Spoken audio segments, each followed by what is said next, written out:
Bryan, so Wanye Thomas, Marquise Bell, they stepped up in a big way. One of the things I want to focus on here, though, is first off, Stephon Gilmore was fantastic in this game in coverage. Brilliant player. He was great. And one of the things that stood out to me, though, was the physicality that Trayvon Diggs was playing with yesterday. The fact that he comes in and he lays the wood on Saquon Barkley and pops the ball in the air that Deron Bland picks off, goes in the end zone. And that felt like, I know we said it was essentially game over after the field goal. That felt like the Giants are not winning this game tonight. No. They got it was 16-0. It was like Giants have lost. That was the end. It felt too much for them. You had Diggs, of course, later on coming down, making the strip on the catch and run that Israel Mukuamu then scoops it up. But I thought it was really interesting, the sort of physicality that Diggs played with. And he's flashed it at times, very, very seldomly. Like we always point to the Cincinnati game, that wrap-up tackle he made twice on third down. Yeah, two of them, but third and fourth down, specifically on third, that was really big. Yeah. Do you think that we're seeing a new Trayvon Diggs, or was it just do you think he was in the moment along with this groundswell that the defense felt, and that was an outpouring of that, or is this a potential? We really do have a more physical version of Trayvon Diggs this season. I want to believe it's a more physical, because look at what happened and he gave up probably the biggest play of the game, or the biggest play of the day, for the Giants, the ball that went to Hodgins, right? The one where he was able to, it was a big run, big catch, and he hammers it out of his hands. So that is a very, very aggressive play. If you're going to give up a big play, make sure you try and make a big play to kind of turn the tide there, and he did by creating the fumble. But if I could go back, if you remember the hit that he made, okay, the previous plays of that, the first down play, you get a sack from Lawrence. Yep. The second play on second down, 2nd and 19, you get an incomplete. Now it's 3rd and 19, and Daniel Jones is under pressure, and he's just trying to check it down, and he's just trying to live to fight for another day. So what does he do? He throws the ball. Just a great read by Diggs. But he took a lot of grief for what happened to him in that San Francisco playoff game when he missed just completely whiffed, with the ball with an opportunity. And then he had the drop. But the ball was through traffic, probably didn't see it cleanly like he needed to. But I think what you're starting to see from Diggs is that there was a time, and I really did believe this, Bobby, that the Giants were going to be a left-handed team, and they were going to try and run the ball at him. They were going to see who in the right side, because you run the ball at Tank, it's going to be problems, but you run the ball at that right defensive end for the Cowboys, whoever it might be, and then you force Diggs to have to play forward, but he took a lot of grief for the lack of physicality that he played with at times. Yeah, to the point where people are like tweeting at you like, "Hey, well, look at that. Yeah, there it goes. There's a play. You guys talk about him." No, I mean, let's be honest here. We don't sit here and talk about these players, what they can and cannot do, unless we still like, well, hey, they, like Edoga, we didn't see, and we'll get into what kind of game Edoga had. I mean, I think there's some positive things. Sure.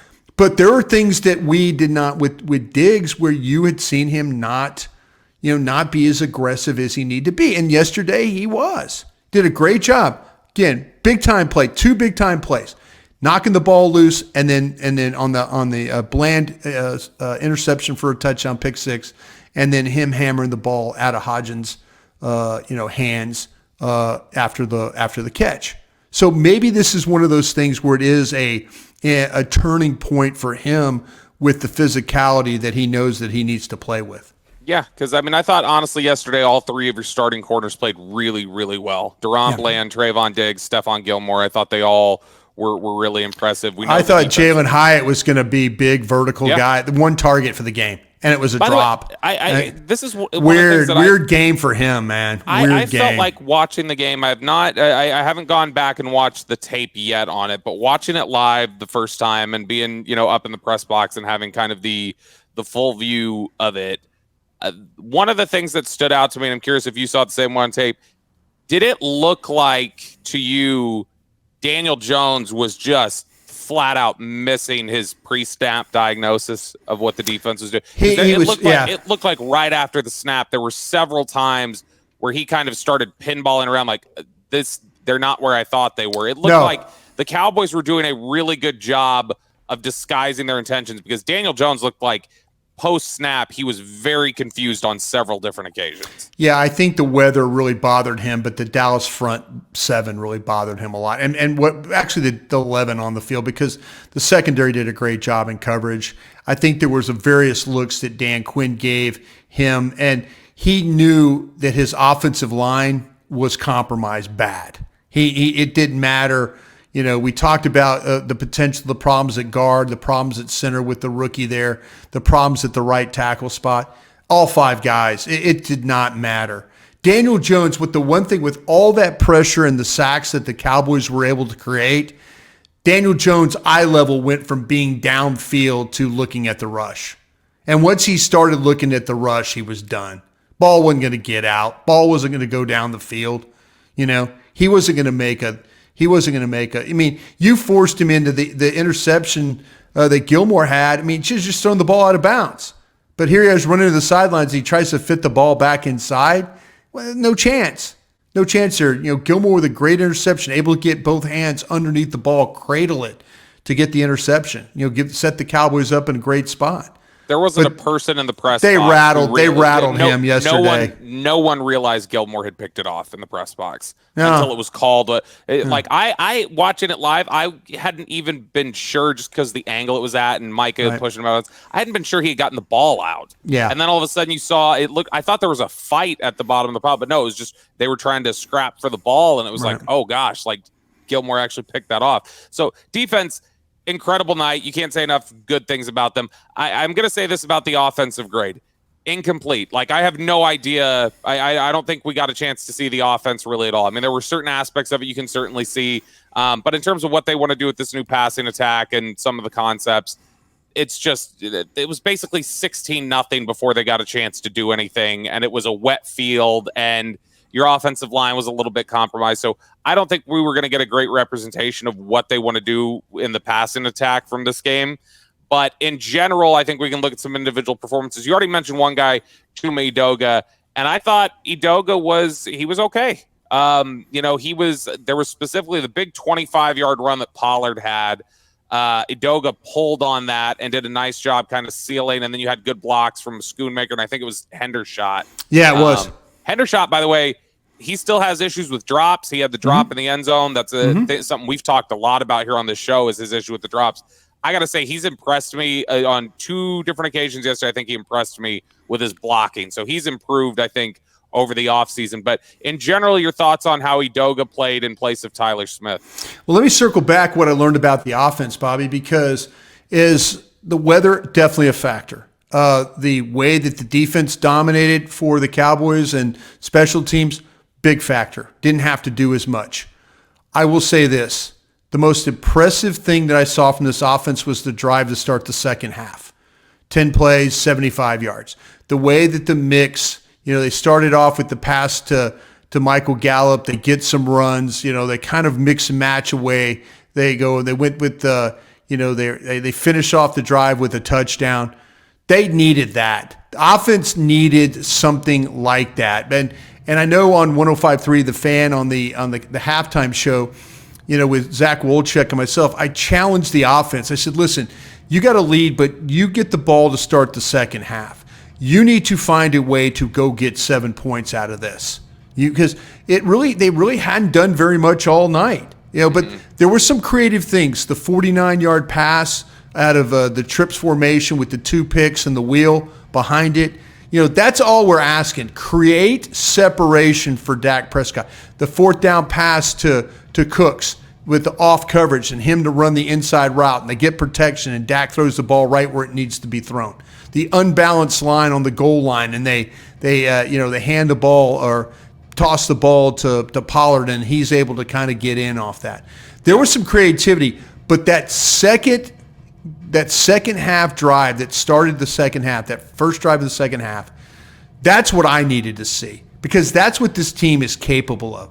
Going, you know, going 75 yards, mixing up the play calls, but also finding a way to kill almost 6 minutes off that clock and finish with points. So other than that, it was a very, in a way, kind of a night where you're like, okay, that was good. That was good. But to get back to Edoga and where he played, and I was super, super, super critical of him because I did not see him when he played offensive tackle. Let's be honest, he was awful. But this defense had a way of making everybody look awful. I'm not making excuses for him, but here he is. He doesn't look good at tackle. We didn't see him play any guard. I didn't see him play any guard. I know, I saw him take a handful of practice reps where he looked a little better. But I don't remember any of them, Bobby. I'm sorry if That's fine. I don't remember any of them. But I remember seeing him at guard. He looked a little better, but not as good as I thought he was last night. See, but that's what I'm saying. The way that the Giants played, it's perfect for how he is. Because Edoga, to me, is kind of a small area player, even though he pulls and, he had some opportunities to, he had some blocks where he was okay again. And he was good enough. He was not a liability. Him as a tackle in practice was a liability. But last night, no. What are they going to do? They're going to bull rush him. They're going to try and just run over him. They're not going to have a lot of moves, a lot of quickness, a lot of that. And that plays right into his hands. He did a nice job. Tyron Smith did a really nice job over on that left-hand side. The one blemish was only really that Biotish got pushed a little bit by Lawrence. I thought he had the most trouble on the offensive line last night. The screenplay for him to cover the fumble though helps a lot. Dowdle's 10-yard run, the first carry he got of the game, he moved Lawrence that was the one time I remember him getting movement on. No, absolutely. There was some struggle there. There's clearly some struggle there. But I overall, though, I like what I saw from Steele and Martin. And you mentioned the 25-yard run that Pollard had. Yeah, that was Hendershot. That was Schoonmaker. That's what you got to have. They did. The tight ends did a great job at the point of attack. The tackles, the guard, everybody hats on hats. But Edoga as a whole, I'm not going to sit there and apologize for him because, like I say, I don't know anybody that had any real confidence. Now, they had confidence. Wasn't great. He was good. He was good enough, and he wasn't a liability. And that's all you can ask. That's all you can ask right now. Yeah, it's funny that I think that when you talk about somebody who has to step in, spot start, and was good enough, and a short area player, things like that. It sounds a little bit to me like you're describing a guy that had to step in, play with some power, was needed to play in tighter areas. It sounds a little bit like what they got out of Xavier Su'a-Filo a couple years ago. You remember when he had to step in and play? Yeah. If he can be that, if he can be what Su'a-Filo did, which nobody thought Su'a-Filo was like, oh, this is a permanent starter, but it's like, okay, you can get by if he has to play guard for a little bit. That's how I felt about Edoga in this game. It's interesting. You mentioned the fourth down catch from Brandon Cooks. That was 2 catches, 22 yards for Cooks. Not a dominant offensive day in general for the offensive unit. But I thought that, again, the box score doesn't tell the whole story with Cooks, who I thought that big fourth down catch and knowing he was going to get hit. And the pass interference, drawing the pass interference. He olayed that one. That was a nice little soccer cell job. I felt like I didn't think that was nearly the contact that he made it out to be. A savvy move there. He gets the illegal contact on a third down throw that misses to CeeDee Lamb, extends the drive a little bit longer. But what I thought was interesting there was the throw on fourth down, the pass interference on third down. The game was still sort of in the balance at that point when those throws are made. I thought it was interesting that on big moments right there, Dak was looking for Brandon Cooks. Brandon Cooks, you watch him run routes. He's smooth. He is so in and out of breaks, the cuts that he's able to make, outstanding when it comes to, and really the routes run all at the same speed. He's not a start out fast, slow down to have to stop. No, his routes have got a lot of shape to them, and they've got a lot of speed and a lot of quickness to them. Yeah, he was somebody who I found it very interesting that, Dak obviously has a lot of trust for CeeDee Lamb.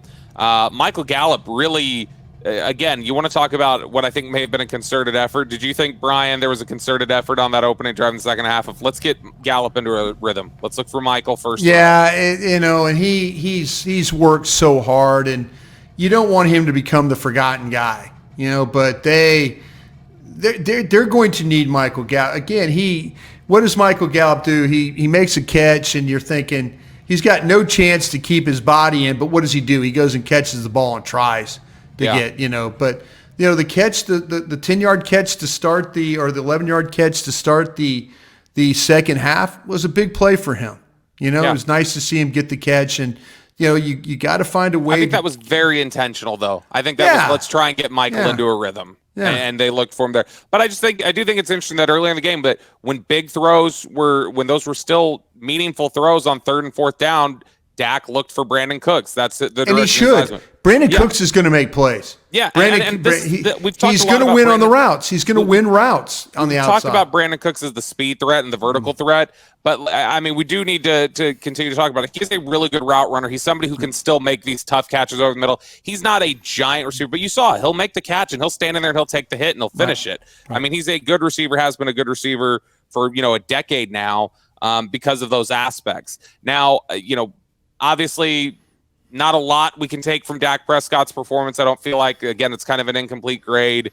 He had a couple misses that I felt, especially in the first half, were more about rhythm of the offense and trying to figure things out more than the weather in the first half. Second half was more about weather.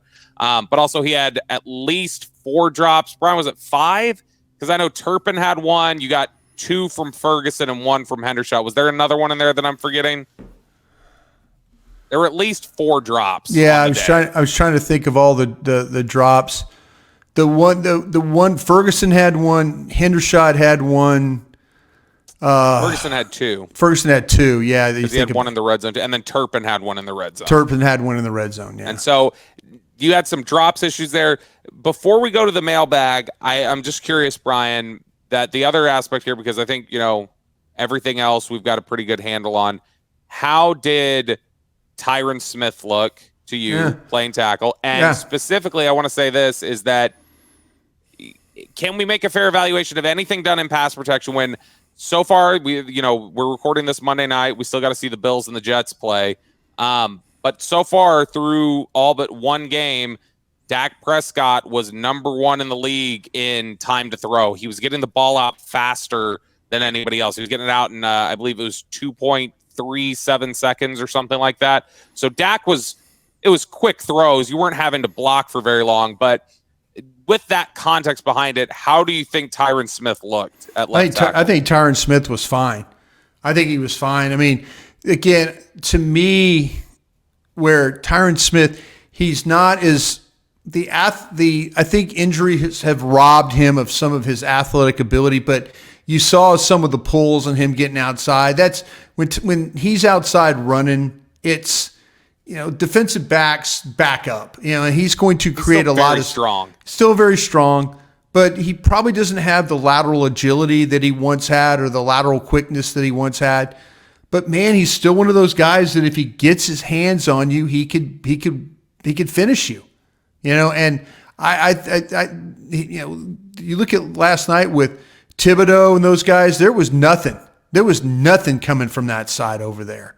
Not that Dallas, ran a whole ton of plays, but the plays that they had to run, the plays that they threw the ball, I think that Tyron Smith, when you watched him block, it was not to the level it was, 4 or 5 years ago, but it's got to feel good for him to have that kind of a good start against, with Ojulari and then Thibodeau and those guys with their ability to rush. Last one before we get to the mailbag on the Tyron Smith front again. What did you think about we already talked about that opening drive in the second half. What did you think about that jumbo right side where they went unbalanced? Steele, Smith. Unbalanced, unbalanced line. Yeah, and what happens is unbalanced, you bring the tight end down next to the guard on the left side, but a creative wrinkle, just something on the goal line that if they don't adjust to it, if the Giants don't adjust, then you've got an advantage of a 312-pound, 315-pound extra tackle over there, extra blocker over there, and what they do, they toss the ball, and it just was kind of a walk-in touchdown. With all that, honestly, the unbalanced line, I think, worked exactly what it was, because when you watched the playback, I didn't think it was like blocked up super well. Like they just kind of got in the way of the defenders. Pollard was patient and bounces, but it's not like they just mauled them. It was just you had three big guys there. It was tough to break through. Yeah.